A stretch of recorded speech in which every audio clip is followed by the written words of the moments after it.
and we start with Sefer Chofetz Chaim.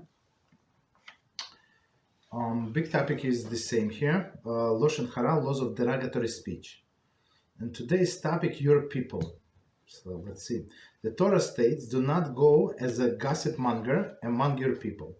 But it says by Ikran 19:16.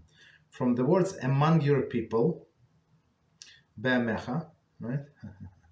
Our sages derive that they're forbidden to speak Lashon Hara about a Jew only when he is a one that acts in the way of your people. That's very interesting. We're going to explain. Okay, I mean, he's not going to explain. It is not shameful to focus on shortcomings of a wicked person. The term wicked person refers to a malicious offender. Malicious offender. However, one who sins out of ignorance or temptation is in a category of amecha. And it is forbidden to speak Lashon Hara about him, unless it is for constructive purpose, as will be explained. Okay, so what does it all mean? Right, all of these expressions. So let's see.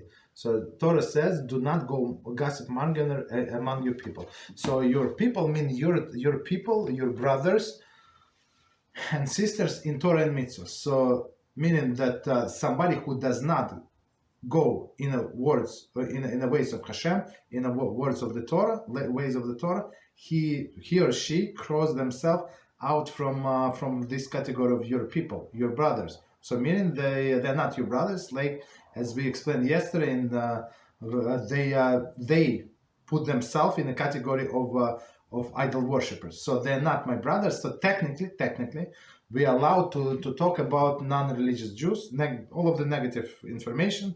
But okay, thank you. Could you please? I don't hear anything. But somebody did not mute his mic.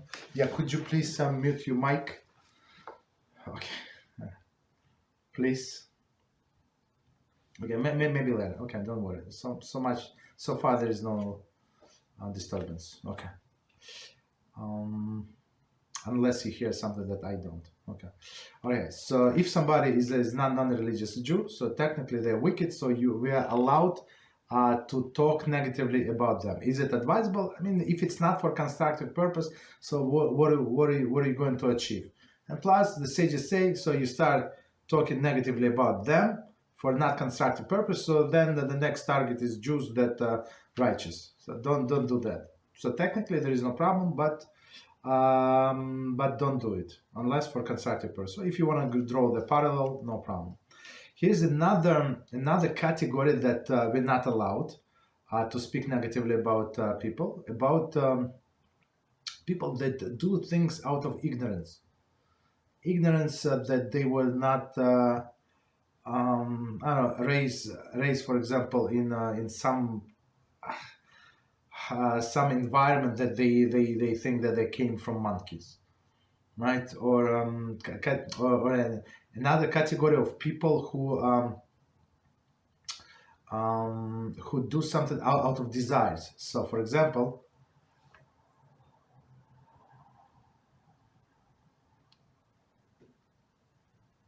is something wrong with my mic? Are you saying? Can somebody say it?